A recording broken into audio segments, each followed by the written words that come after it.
Assalamualaikum warahmatullahi wabarakatuh.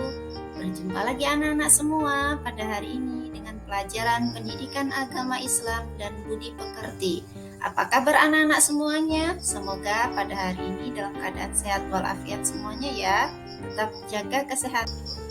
Pada hari ini kita belajar materi tentang kisah keteladanan Wali Songo. Baiklah anak-anak semuanya, sebelum kita mulai pelajaran pada hari ini, marilah kita berdoa bersama-sama. Bismillahirrahmanirrahim. Rabbi shrahli sadri wa yassirli amri wahlul 'uqdatam min lisani yafqahu qawli. Amin ya robbal alamin. Kompetensi dasar dan indikator. Memahami kisah keteladanan Wali Songo dengan menyebutkan nama-nama Wali Songo, kemudian memahami kisah keteladanan dari Wali Songo. Menceritakan kisah keteladanan Wali Songo dengan menyalin kisah dari Wali Songo dan menceritakan kembali kisah keteladanan Wali Songo.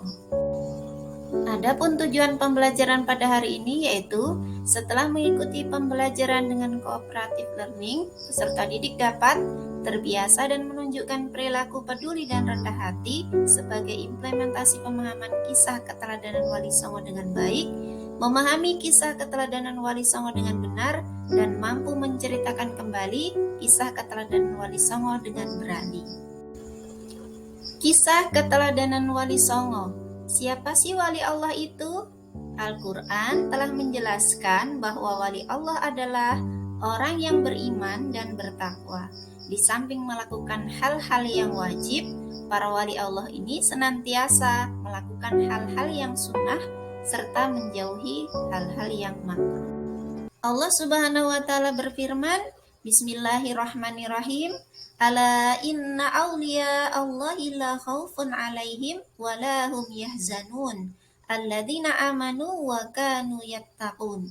Artinya, ingatlah Wali Allah itu tidak ada rasa takut dan mereka juga tidak bersedih hati, yaitu orang-orang yang senantiasa beriman dan senantiasa bertakwa. Quran Surat Yunus ayat 62.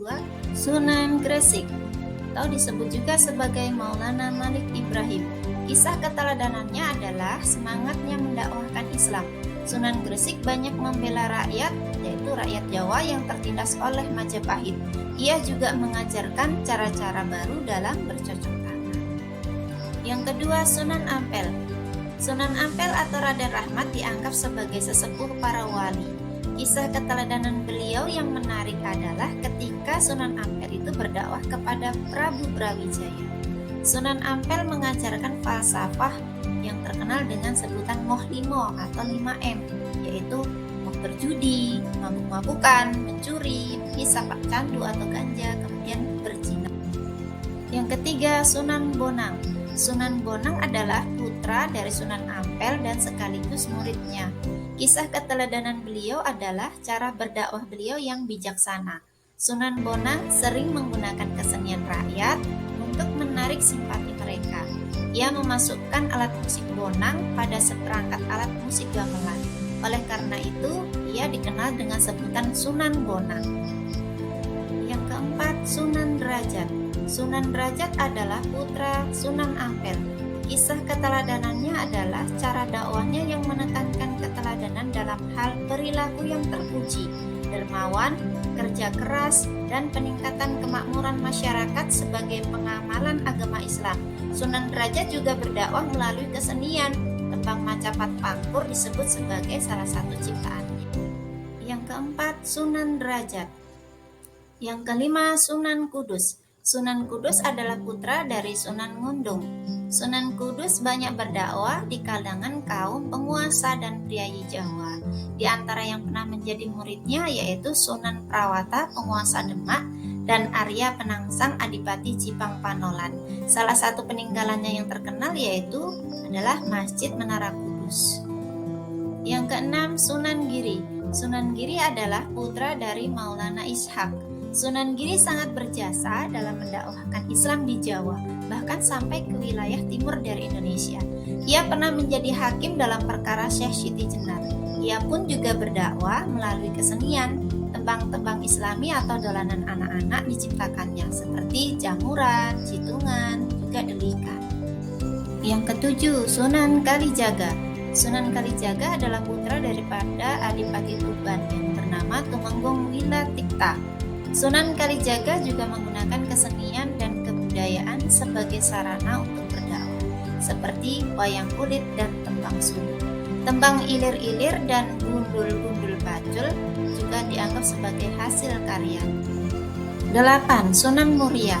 Sunan Muria adalah putra dari Sunan Kalijaga. Tempat tinggalnya di Gunung Muria yang letaknya di sebelah utara kota Kudus, Jawa Tengah.